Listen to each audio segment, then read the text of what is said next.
Well, thank you very much. It's a very important day and an important announcement with great friends of mine. I think I can say this group is every one of them, I rate a 10. I can't always say that, even if they're Republicans, and these are Republicans, great Republicans. I want to thank you all for being here for this important announcement, 7 years in the making. As you know, this has been going on for a long period of time, and I am thrilled to report that the U.S. Space Command headquarters will move to the beautiful locale of a place called Huntsville, Alabama, forever to be known from this point forward as Rocket City. Okay, so Huntsville, Alabama, we love Alabama. I only won it by about 47 points. I don't think that influenced my decision, though, right? That didn't, right? But we had a lot of competition for this, and Alabama's getting it, Huntsville in particular, so congratulations, everybody. Katie, congratulations.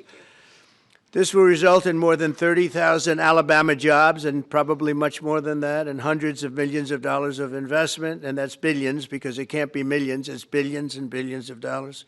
Most importantly, this decision will help America defend and dominate the high frontier, as they call it. I want to thank Secretary Pete Hegseth. He's doing a fantastic job. And Secretary of the Air Force Troy Mink. Troy, thank you very much. Great job you're doing, Troy. This is such a big deal. This is one that everybody wanted to know. What are you doing? I also want to thank Senators Katie Britt, and I want to give my condolences. Your grandmother, her grandmother just passed away. She was 100, right? 100, and she loved you, Mr. President. Well, and she was very proud of you. Thank you very much. Very, very proud of you. So thank you, Katie. Wonderful woman. She must have been. To produce you indirectly, I can tell you she had to be. Tommy Tuberville, who's a great coach. And I won't say anything about what happened with Alabama football this weekend. Let's leave that out. But you're not used to that, right? You're not used to that. But Tommy, Auburn won, that's right. They did. So you're happy. Tommy's been a great senator, as you know, and a fantastic guy all around. He was also a tremendous coach. House Armed Services Committee Chair Mike Rogers. Thank you, Mike. Where's Mike? Mike, thank you very much. Doing great, Mike. Representatives Barry Moore, all great friends, Robert Adderholt, Gary Palmer, and Dale Strong. Thank you all very much, fellas. Appreciate it. In my first term, I created a thing called Space Force, so important. You know, we were losing the race in space very badly to China and to Russia, and now we're far and away #1 in space, and reestablished Space Com with a mission to protect American space assets and detect any threat to our homeland. We initially selected Huntsville for the SpaceCom headquarters, yet those plans were wrongfully obstructed by the Biden administration. And as you know, they moved them to a different locale. And today we're moving forward with what we want to do and the place that we want to have this. And this will be there for hopefully hundreds of years. That's where it's going to be. I will say I want to thank Colorado. The problem I have with Colorado, one of the big problems, they do mail-in voting. They went to all mail-in voting. So they have automatically crooked elections. And we can't have that. When a state is for mail-in voting, that means they want dishonest elections, because that's what that means. So that played a big factor also. In Huntsville, SpaceCom will play a key role in building the Golden Dome, as you know. That's going to be a big thing. Everybody wants to be a participant in it. Missile Defense Shield, we're going to be having a Golden Dome that the likes of which nobody's ever seen before, the finest, the best. And by the way, Canada called. They want to be a part of it, and that'll be great. But Canada wants very much to be included in that, and we're going to work something out with them, I hope.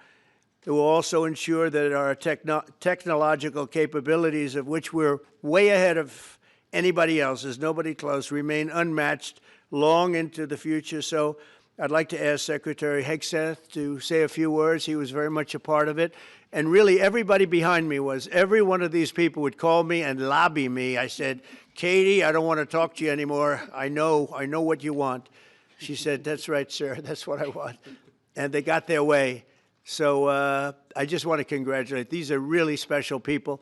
They're politicians in many ways, but they're great patriots, I think even more so than politicians. So they fought very hard to get it, and it's an honor to give it to Huntsville. Pete, say a few words, please.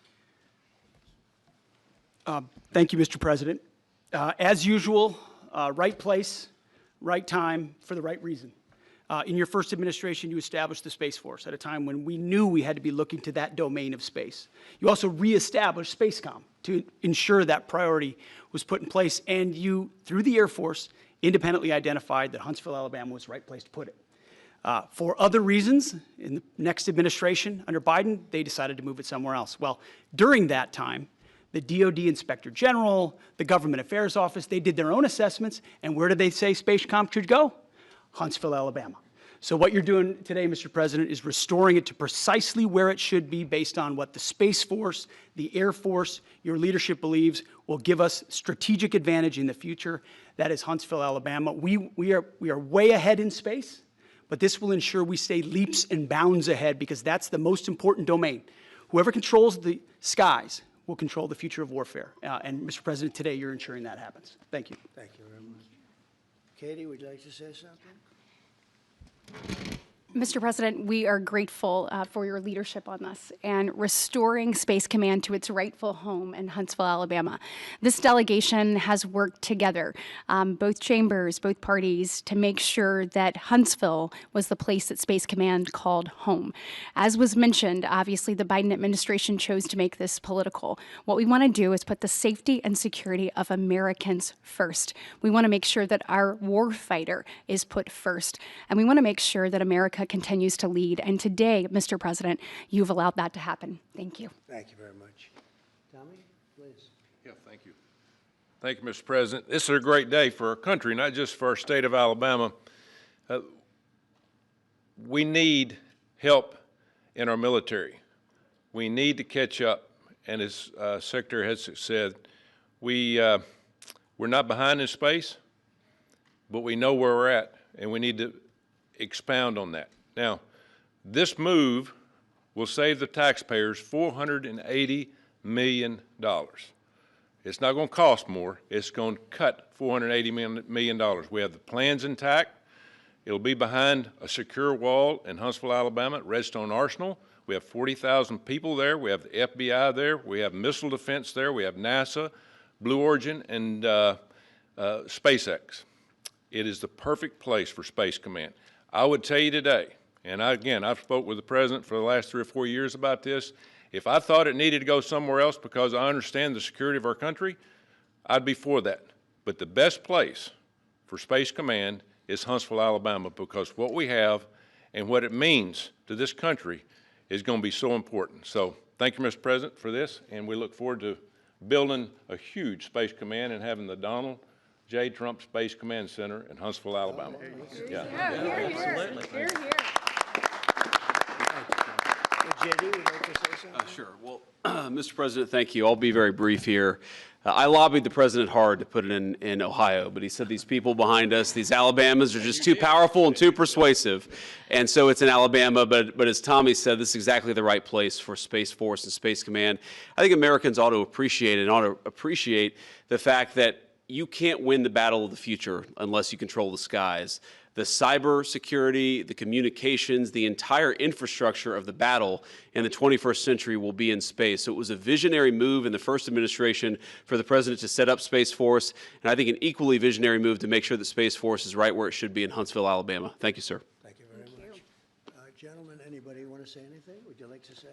Mr. President, another promise made, another promise kept. You think about it, Redstone Arsenal is critical to national security. The president said when you were the 45th president, let's do what's right for national security. And today, that's exactly what we're doing. It's not because of this or that. It's because it's right for national security. You think of the 21 categories that were evaluated to determine what was best for national security. All indicators pointed back to Huntsville, Alabama, and Redstone Arsenal. We have the right people at the right place at the right time. Mr. President, on behalf of the people of the 5th Congressional District and all of Alabama, thank you for keeping your word. Thank you. Absolutely. Thank you very much. Anybody? Let me just say, Mr. President, I want to say thank you and thank you for doing this because it was the right thing to do. When they looked at all the numbers, Huntsville was the place to go, and like you say, it was unfortunately pulled out, but you made it right. So I want to just say thank you again for a grateful nation, and to the state of Alabama, we're very grateful. Thank you, and God bless. Thank you. Thank you, Mr. President. Throughout history, militaries has always understood that whoever could hold the high ground held the advantage. Space is the ultimate high ground.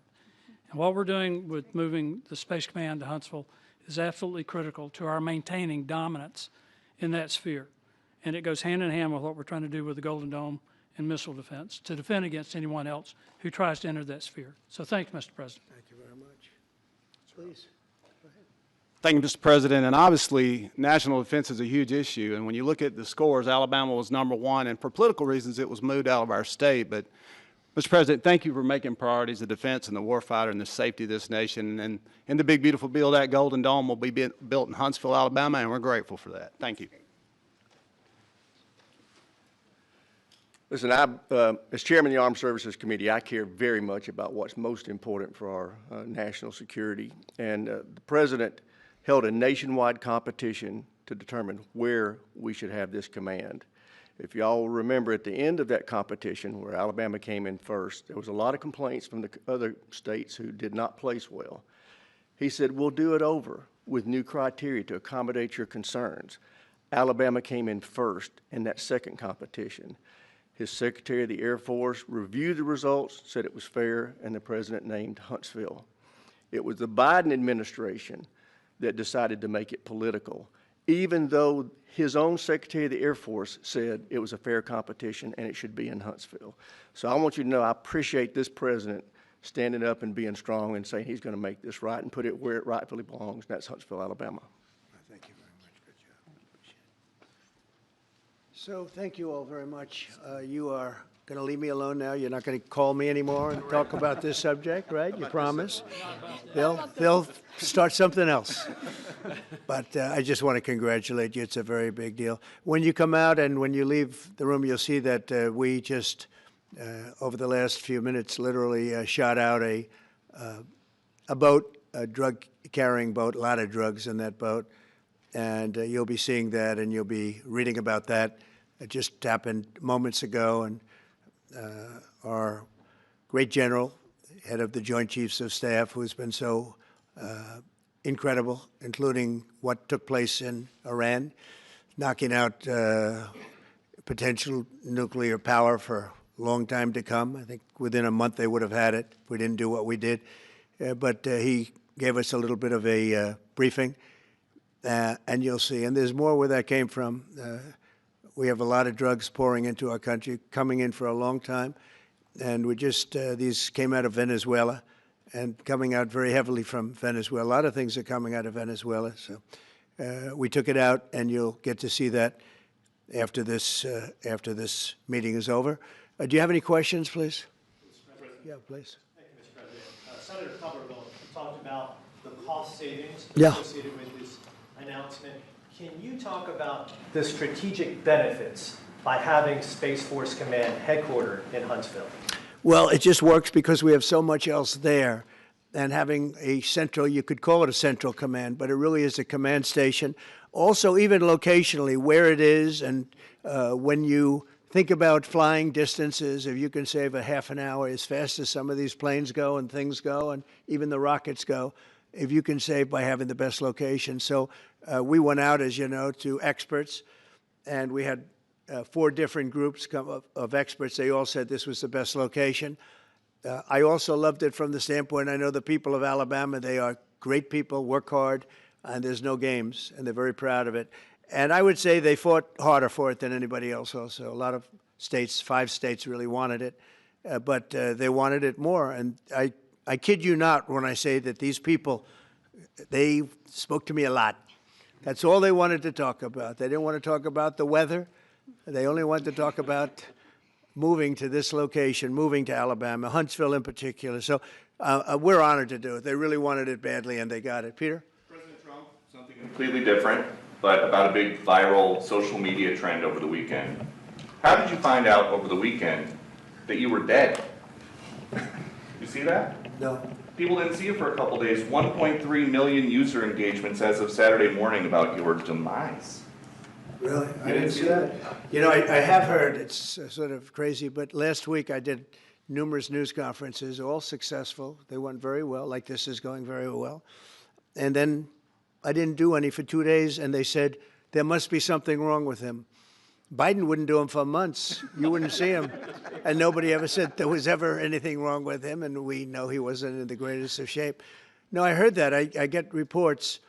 Now, you knew I did an interview that lasted for about an hour and a half with somebody, and everybody saw that was on one of your competitors. I did numerous shows and also did a number of truths, long truths, I think pretty poignant truths. No, I was very active over the weekend. They also knew I went out to visit some people at the club that I own, pretty nearby on the Potomac River. And no, I've been very active actually over the weekend. I didn't hear that one. That's pretty serious stuff. I'm glad it's Well, it's fake news. You know, it's just it's so fake. That's why the media has so little credibility. I knew they were saying, like, is he okay? How's he feeling? What's wrong? I said, I just left.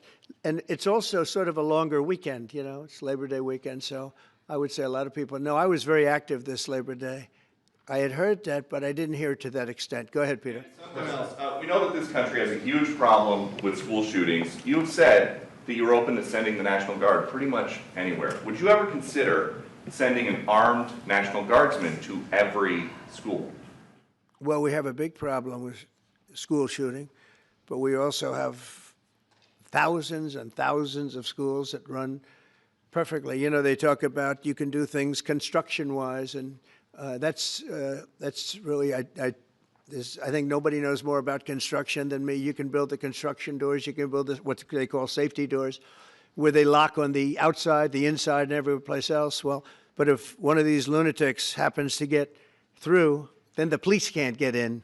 Then they're looking for keys all over the place, and it takes a lot of disadvantages to doing, spending billions and billions of dollars and actually making it safer in some way for some of these lunatics that we're dealing with. But I don't think so. I've thrown out the concept. We have great teachers that love our children. The parents love the children. Teachers love the children too.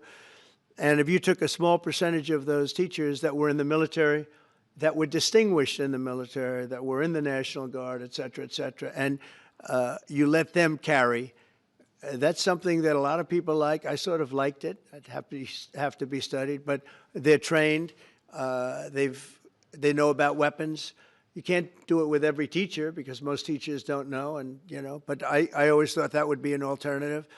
But it just, we've had a lot of instances. Other countries have also. They have different kinds of problems than we have, but we do have, there's something going on, and it's a bad thing. Yes, please. Have you spoken with President Putin in the past week?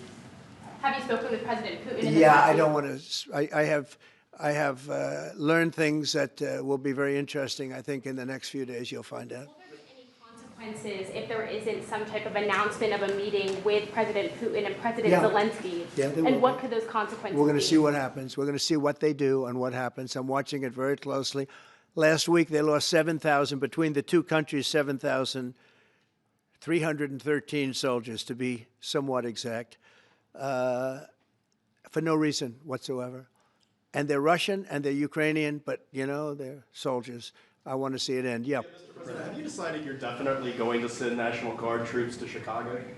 I didn't say when, but the answer is, look, Chicago's very interesting because I watched Pritzker get up and say we don't need help, we're safe. But 2 weeks ago, they had 6 people murdered, and they had 24 people hit by bullets. Last week, as you know, it was 7 people, 24 people hit, and 7 people died. And then over the last 2 days, that was the crown jewel. They had, I guess, 9 or 10 killed, and 50 hit with bullets. And you have this governor get up, who's a terrible governor. Probably he and Gavin Newsom would be probably the 2 worst and most naive They're naive. Either they're naive or they're very untruthful. And he'll say, we don't want any protection. We don't need. So in the last 3 weeks, he's lost almost 20 people killed. There's no place in the world, including you can go to Afghanistan, you can go to places that you would think of. They don't even come close to this. Chicago is a hellhole right now. Baltimore is a hellhole right now. Parts of Los Angeles are terrible. If we didn't put out the fires, and I mean the other fires, the bullet fires, they didn't do a good job with, they should have had the water coming down, like I said. You know, we had to release the water. We had to go in and release the water to LA.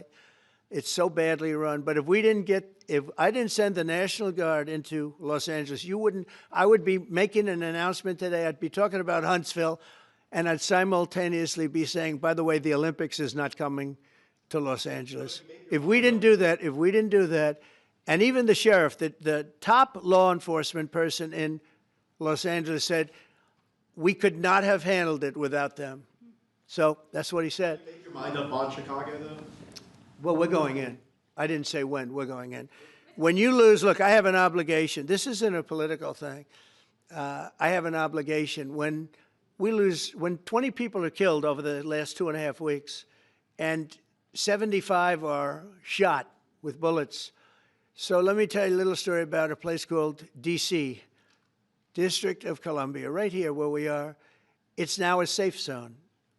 We have no crime.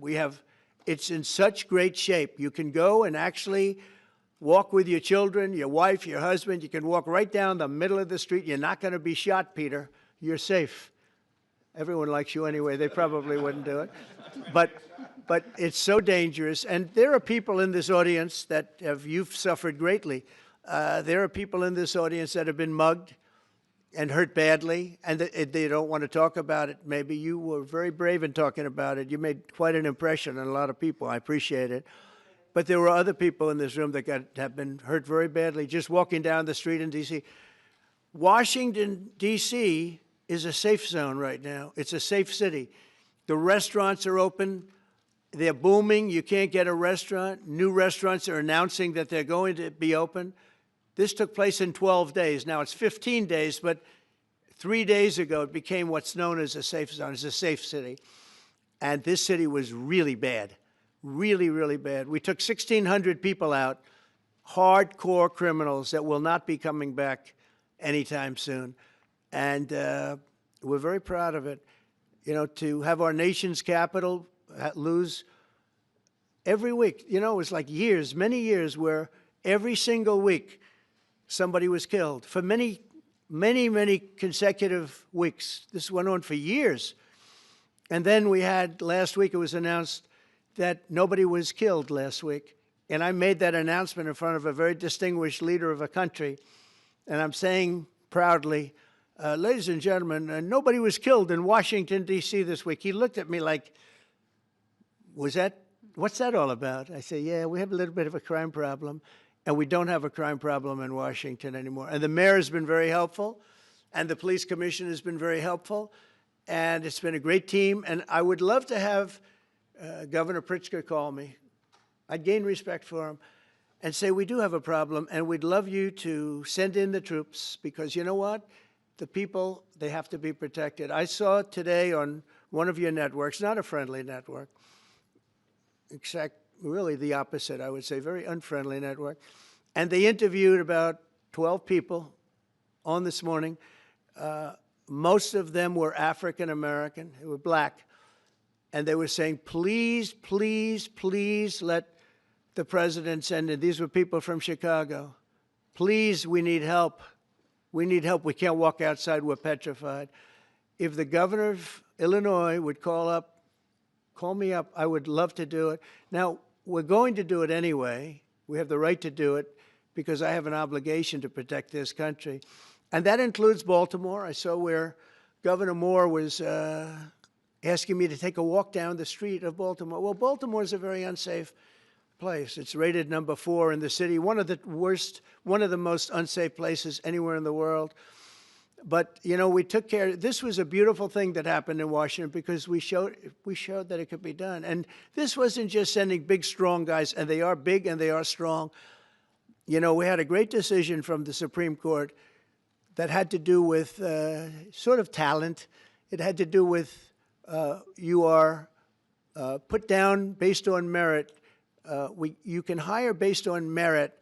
So merit for a soldier or for a policeman is strong, physically fit, having a certain ability, not a person that is woke and got the job through woke, but wasn't strong enough to lift a gun out of the holster, et cetera, et cetera. No, I looked at the police. As you know, last week I went over, we had a meeting with, there had to be 300 people, and they were all very impressive looking. And when the bad guys see them, they're not going to do a thing. And so I'm very proud of Washington. It serves as a template, and we're going to do it elsewhere. But Chicago is certainly going to be high. I would love to have him call. I would love the governor of Illinois. I'd be honored to take his call.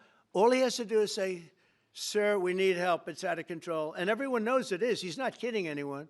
I would love to have, I would say, Governor Moore call, because I watched him over the weekend trying to explain that Baltimore, what they need is housing. No, they don't need housing. They need to get rid of the criminals. These are hardcore criminals. You know, we took many people off the streets of Washington, D.C. They're hardcore. They're not going to be good. In 10 years, in 20 years, in 2 years, they're going to be criminals. They were born to be criminals, frankly. They were born to be criminals, and they're tough and mean, and they'll cut your throat, and they won't even think about it the next day. They won't even remember that they did it. And we're not going to have those people. Washington, D.C. is now a safe zone. It's a safe place, and you can walk, Katie, you can walk right down the street with, by the way, one of the biggest human beings I've ever seen, which is her husband. He was a football player for like 11 years in the NFL. He's a big person. But big doesn't mean anything when they have guns and when they have knives and everything else that they have, right?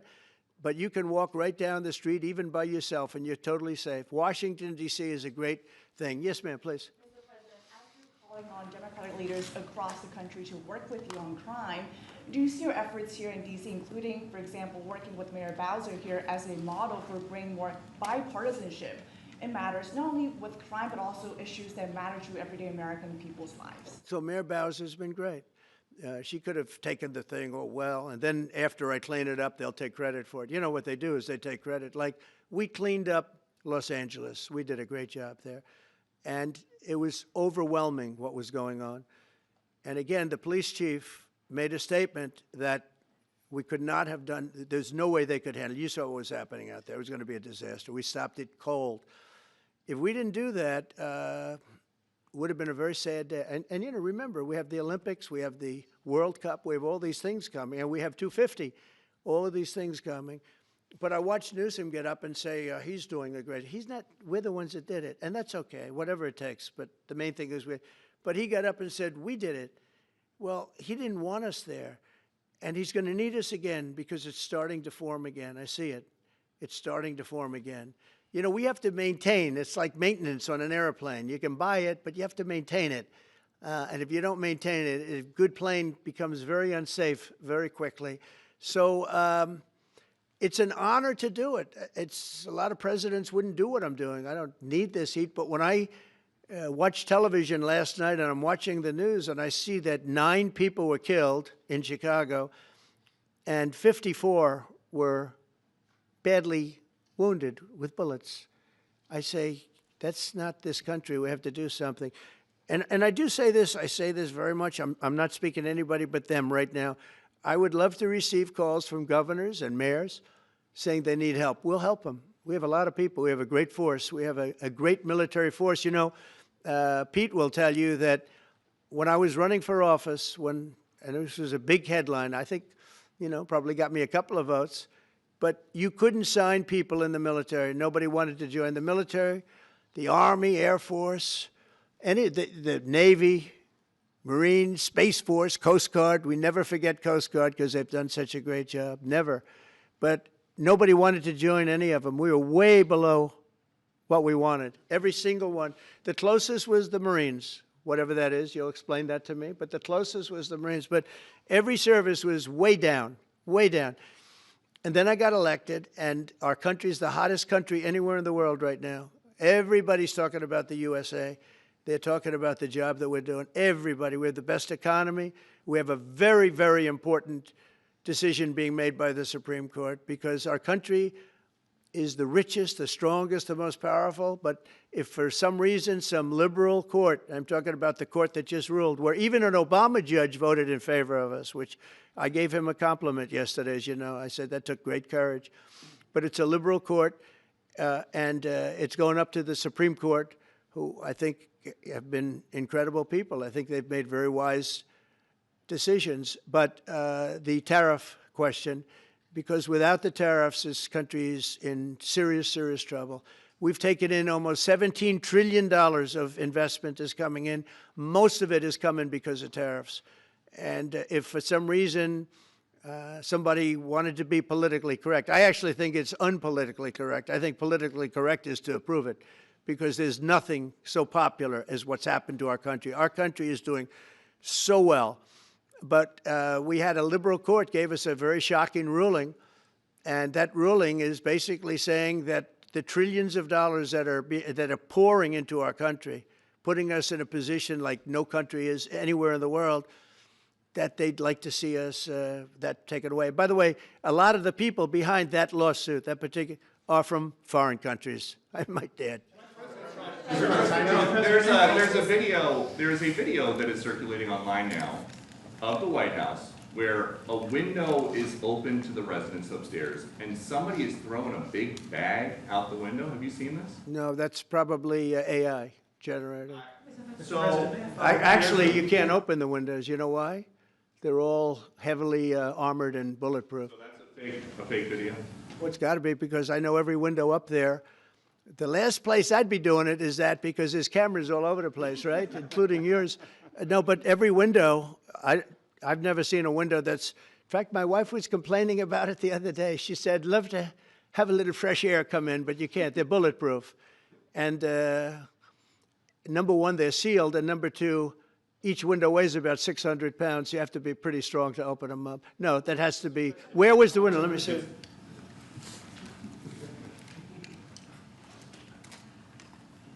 Maybe from the renovations. Which is the window? It looks like this is on the 15th Street side, I think. Yeah. So right here. Yeah, those windows are sealed.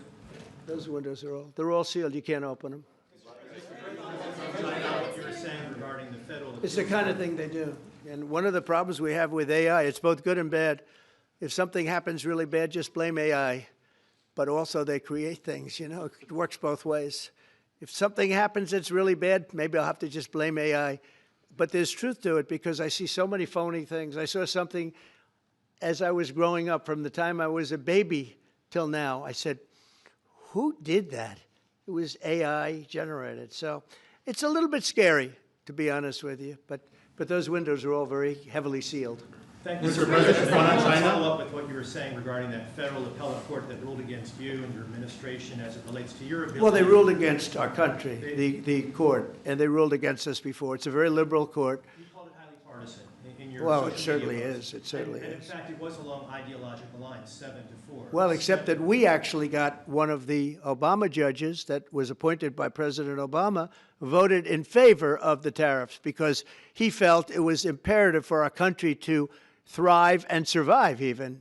And I gave him credit. I said, you know what? That took a lot of courage for him to do it because you don't see that often. So my question is, I suspect you're going to appeal that all the way to the Supreme Court. Well, we already have, yeah. In fact, we're doing something else. We're going to be going to the Supreme Court, we think, tomorrow because we need an early decision. I mean, look, the financial fabric of our country, we're a rich, incredible country right now. And we're able to, you know, other countries use tariffs on us for years, and we never did.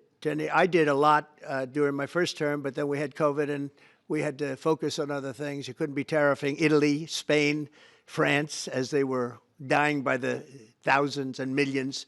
But we did with China, and China paid us billions and billions of dollars. And I started the process, but then I had to end it a little bit because of COVID. We focused on that. But no, it's a very important decision. And frankly, if they make the wrong decision, it would be a devastation for our country. we've taken in trillions of dollars. And by the way, all these countries signed agreements, as an example. They're all happy, everybody's happy. But some whack job put in a lawsuit. It went before a very liberal court, and the liberal court ruled, it was 11, they ruled 7-4, with one of the most liberal of them all voting in our favor because they're patriots. I think I give tremendous credit to that judge. And now it's going to the Supreme Court. Now we're going to be asking for early admittance. We're going tomorrow, and we're going to ask for an expedited ruling because, you know, when you look at the stock market's down today, the stock market's down because of that. Because the stock market needs the tariffs. They want the tariffs. If you look at AI, all of those, you know, all of that money that's going to be invested, trillions and trillions of dollars, the biggest thing, bigger than the internet, I suspect. It's the internet plus 3 or 4 other things combined. We are leading very substantially with AI. We're leading because of tariffs. We're leading because of talent, and this is where they'd like to be. But without the tariffs, we wouldn't have a chance because we wouldn't be able to protect those investments of the companies coming in. So if you took away tariffs, we could end up being a third world country. That's how big the ruling. So we're asking for an expedited ruling. As a backstop to that, President, you have a Republican-controlled Congress. You control the House. You control the Senate. Yeah, but we don't have 60 votes. We don't have 60 votes. I'd love to do that. Oh, if we had 60 senators, if we got the 60 votes, we would get them. But we need 60 votes, and we need, you know, a certain number in the House. We'd get. I think we'd get, I don't know, we have about 5 of them here. Would everybody agree with me on tariffs? Without tariffs, we're a different country. We have taken in so much money. And here's the thing. We signed a deal with Japan. They're paying us hundreds of billions of dollars. We signed a deal with South Korea. We signed a deal with the European Union. We signed a deal with Europe. And those countries are paying us $950 billion. And they're happy about it. They're okay. As one of them said, it's amazing that we got away with it so long. One of my friends, a leader of one of the countries, and they're fine with it. They all signed. If that ruling ever went against us, I guess we'd have to give back hundreds of billions. We would have to give trillions and trillions of dollars back to countries that have been ripping us off for the last 35 years. And I can't imagine it happening. On a legal basis, they have no legal basis whatsoever. But on a common sense basis, it would destroy America. Okay. We talked about controlling the sky. On Sunday, the satellite signal of Ursula von der Leyen's plane was alleged. With Ursula? Well, she had an interesting event. She's a tremendous woman. And so what are you asking me about her? NATO is concerned about it, I do too, about this. Sure, NATO is concerned about it. Well, nobody knows where it came from, but they did take away her ability to use a phone. You know? Sometimes that's a good thing. Sometimes that could happen to me. I'd be very happy. Mr. President, reducing the tariffs on India from 50%. What does that mean? Are you considering taking away some of the tariffs that you've imposed on India? No, we get along with India very well. But India has, you have to understand, for many years it was a one-sided relationship. Only now since I came along, and because of the power that we have with tariffs, India was charging us tremendous tariffs, about the highest in the world. They were about the highest in the world, #1. And we, therefore, weren't doing much business with India, but they were doing business with us because we weren't charging them. Foolishly, we weren't charging them. So they would send in massive, you know, everything they made, they'd send it in, pour it into our country. Therefore, it wouldn't be made here, you know, which is a negative. But we would not send in anything because they were charging us 100% tariffs. And, you know, I'll give you an example, Harley-Davidson. Harley-Davidson couldn't sell into India. There was a 200% tariff on a motorcycle. So what happens? Harley-Davidson went to India and built a motorcycle plant. And now they don't have to pay tariffs. Same thing as us. So what we're doing is literally thousands of companies are coming into the U.S., car companies, AI, but, you know, more traditionally, car companies. We have so many car company factories under construction or being designed right now. And they're coming from China, they're coming from Mexico, I must tell you, and they're coming from Canada, a lot of them coming from Canada. But they're coming into our country because they want to build here. And they want to build here for two reasons. Number one, they'd like to be here. And number two, the tariffs are protecting them. And number three, they want to avoid paying tariffs. When they build their cars here, they don't have any tariffs to pay. You know, when you build here, you don't have any tariffs. Mr. President, Go ahead, in please. light of the Minnesota shooting last week, the Department of Homeland Security is now awarding more than $100 million to hundreds of faith organizations across the country to help them ramp up security. What's your vision for further protecting religious liberty across the country amid incidents of threats and So violence? religious liberty is so important, and we're talking about every religion now, and we're doing things on that nobody else has ever done, and we're going to be having a big announcement in about 2 weeks on that question. Yeah, please. On Space Command, sir, are you concerned that people may not be willing to relocate from Colorado to Alabama? No, I'm not worried. We'll get somebody else. Colorado. I mean, the problem with Colorado is they have a very corrupt voting system. Look, I have so many friends in Colorado. Anytime you have mail-in voting, you have corrupt elections. Very simple. It's very simple. Even Jimmy Carter said it with his commission. They set up a commission with him and Scoop Jackson and some people, highly regarded people. And they said the finding was, if you have mail-in voting, you will have corrupt elections. Well, your radical left governor decided that he was going to have all mail-in voting in Colorado. Once you have all mail-in voting, and for whatever reason, the Democrats cheat.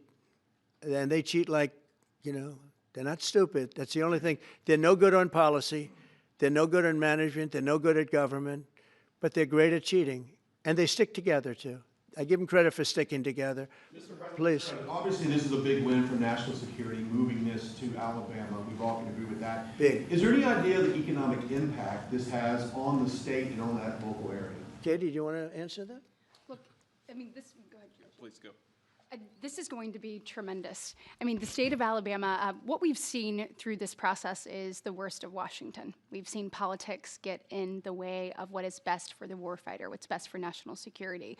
And the state of Alabama is about to show the country the best among us. So we know the economic impact is going to be tremendous. There at Redstone Arsenal, we're proud to house everything from the FBI to headquarters there for material command to a number of things. We obviously have NASA with Marshall Space Flight Center, and so this naturally fits within. When you look at the decision matrix that they placed in front of us, that's why we ranked so high, is because we have the resources necessary and the ability to build out quickly to meet the needs in front of us. As far as economic impact, it would be tremendous. Does anybody have an exact number? 1,600 jobs. 3,000 spin-off. With 3,000 spin-off. Look at this. This is teamwork right here. So we are really proud, and the people of Alabama are ready to get to work. And I've got a housing question, if you could, just for a second, Mr. Yeah, President. please.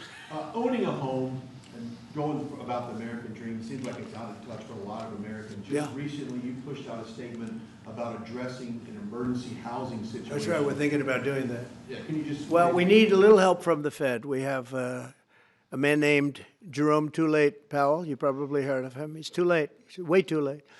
And the economy is so strong that it's pushing through that. Normally, it would have been much tougher, but we're doing so well that we're pushing through it. But it makes it very hard for people to get mortgages because too late is too late.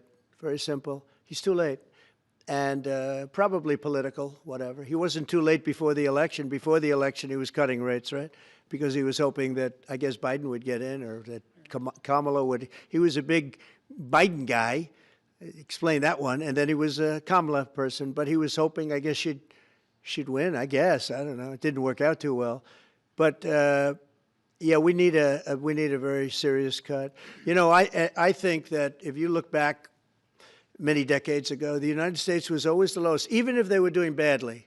The United States was, because without the United States, everything in the world would die. It's true. It's so powerful. It's so big. And I made it really big in the first 4 years. Then it started to degenerate with what this Biden administration did. But we built it up to a level that I never thought we could be at this quickly. We're the hottest, we're the best financially. The money coming in is so big because of tariffs and other things, but because of tariffs. Tariff gets us even those other things. Plus, it gets us great negotiators. I settled 7 wars, and numerous of those wars were because of trade. And numerous of the trade deals that I made were because of tariffs. It gives you a great negotiating ability. If that ability were taken away from us by a liberal court acting on essentially foreign nations, asking to get help from the United States government, when they've been doing this to us for 40 years, that's why we have $38 trillion in debt. We won't have it for long if they let us, if they allow us to do what everybody knows we should be able to do. Yeah, please. Mr. President, another Biden-era action that you're now reversing is that you signed a deal last week to make federal buildings adopt and embrace classical architecture styles again. Can you talk to us about why you do that, and also what's your vision? Well, we want to see beautiful buildings. Now, you know, it's in the eye of the beholder. I've seen architectural reviews over the years. I'm an expert at it. I've gotten a lot of great reviews. But I've seen buildings that I didn't think were very good get great reviews, and I've seen great buildings get bad reviews. So, but it's just a standard. We want to have a good standard. We're building something here, you know, for 150 years they wanted a ballroom at the White House. We're doing something at the highest level using great architects and all. And, you know, it's very exciting. But we have a lot of interesting things happening architecturally in D.C. And D.C. is like a different place. And, you know, even the contractor said, sir, we walked down today, we feel like much safer. It's like a different place. Washington, D.C. is great. Now, we're going to also beautify it. We're going to put a topping on the roads. We're not going to rip them apart and take 4 years to build a road that was exactly the same by the time you build it. But we're going to put toppings. We're going to put new medians in. We're going to get the graffiti off. We're going to put tiles up in the tunnels where the tiles are missing. We'll do the whole tunnel instead of, you know, a little area where you see new tiles, old tiles that never look too good. But they could use it. You know, they've been up for 50 years. They've served their duty. But we're going to make this within about a 20-mile radius from the White House. We're going to have this place spick and span. It's going to be crime-free, and it's going to be spick and span. It's going to be, you'll be proud of Washington again. Go ahead, please.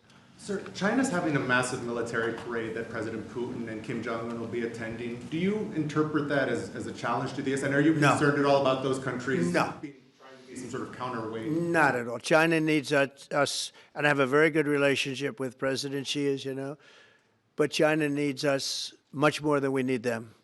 No, I don't see that at all, no. One more. And I had actually a very good meeting with President Putin a couple of weeks ago. We'll see if anything comes out of it. If it doesn't, we'll take a different stance. March today in California ruled that your deployment of National Guard troops to Los Angeles was illegal. Do you have any response? Well, it was a radical left judge. But very importantly, what did you not tell me in that question or statement that you made? Pretty much of a statement, I think. Well, I was asking for your response. No, you didn't say what the judge said, though. The judge said, but you can leave the 300 people that you already have in place. They can continue to be in place. That's all we need.